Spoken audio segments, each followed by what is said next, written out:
আমার pasta boil করা হয়ে গেছে। লঙ্কা কুচি, টমেটো কুচি কেটে রেখেছি। তেলটা গরম হয়েছে, লঙ্কা কুচি দিয়ে দিলাম, একটু নাড়িয়ে চাড়িয়ে নিলাম।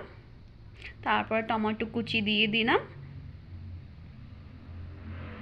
টমেটো কুচি দিয়ে হয়ে গেছে, তারপর নাড়িয়ে চাড়িয়ে নিলাম। আমি পাস্তাটা বানাবো যে আমি নিরামিষ বানাবো, তার জন্য পেঁয়াজ রসুন অ্যাড করিনি। তারপর টমেটো কুচিটা একটু হতে দিলাম ভাজা ভাজা। তারপর নুন দিয়ে দিলাম, নুন দিয়ে নেড়ে নিলাম। তারপর হলুদ গুঁড়ো দিয়ে দিলাম।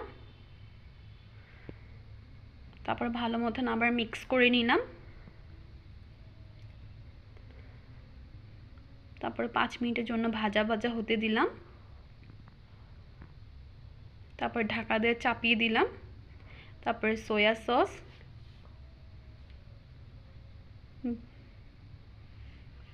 ভিনিগার একটু বেশিই দিলাম, টমেটো সস দিয়ে দিলাম, একটু বেশি দিলাম, খেতে ভালো লাগবে তার জন্য।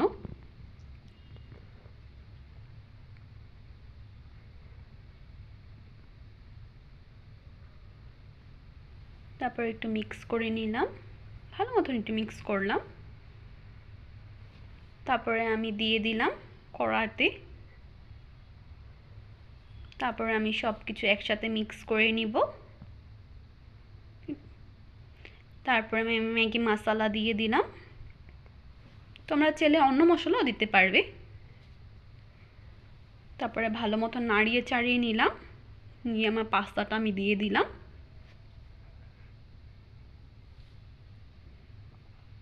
তারপরে ভালো মতো নাড়িয়ে চাড়িয়ে নিলাম, ভালো মতো নাড়াবো যে মশলাটা লেগে যায় পাস্তাতে।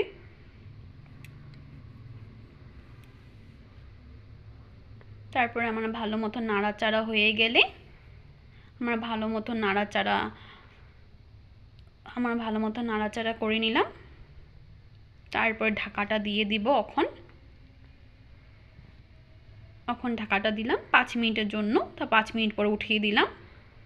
তারপরে আবার নাড়াচাড়া করলাম।